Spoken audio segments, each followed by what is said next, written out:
নমস্কার। ঠাকুরমা স্বামীজির সকল ভক্তকে জানাই আমার আন্তরিক শুভেচ্ছা ও প্রণাম।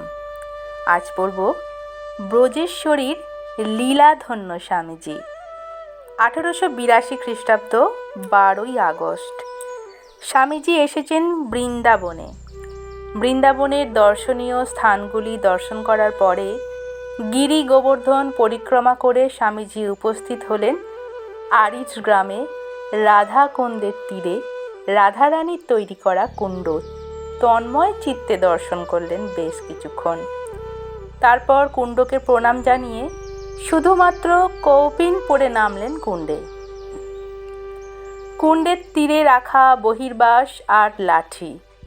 কুণ্ডের জলে স্নান সেরে যখন বহির্বাস পড়তে যাবেন সেই সময় দেখলেন বহির্বাস নেই। স্বামীজি বুঝলেন এ বাঁদরের কাজ।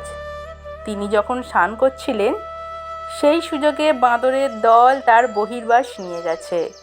শুধুমাত্র কৌপিন পরে দাঁড়িয়ে আছেন কুণ্ডের তীরে। আশেপাশে কেউ কোথাও নেই, নির্জন স্থান। স্বামীজির খুব অভিমান হলো রাধারানীর ওপর। স্বামীজি মনে মনে ঠিক করলেন বাঁদর যখন বহির্বাস নিয়ে গেছে তখন সেই কৌপিন পরেই তিনি এগোবেন। এই ভেবে কুণ্ডের তীর ধরে কিছু দূর এগিয়েছেন তিনি। সহসা তার সামনে এসে দাঁড়ালেন এক ব্রজবধূ। ব্রজবধূর হাতে থালা, তাতে আছে কিছু ফল আর গৈরিক বস্ত্র। ব্রজবধূ ঘোমটার আড়াল থেকে খুব মিষ্টিভাবে বললেন, সাধু বাবা, আমাদের বাড়িতে আজ সাধু সেবা ছিল। আমরা অনেক সাধুকে বস্ত্র ফল দান করেছি। একটা অতিরিক্ত ছিল, তাই বেরিয়েছিলাম।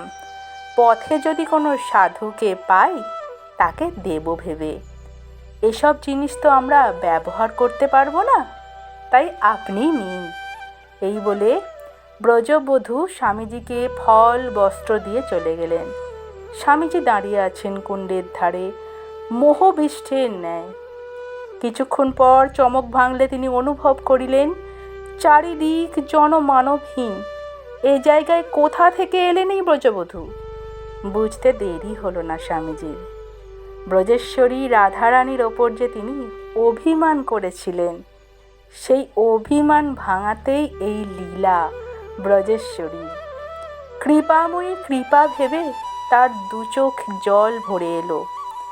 ভাবাবেশে ধুলোয় গড়াগড়ি দিতে লাগলেন কুণ্ডের ধারে, আর মুখে অবিরত রাধা নামের ধারা। জয় রাধে, জয় রাধে, জয় রাধে। নমস্কার। জয় রামকৃষ্ণ। জয় মা, জয় তু স্বামীজি মহারাজ। জয় রাধা কৃষ্ণ।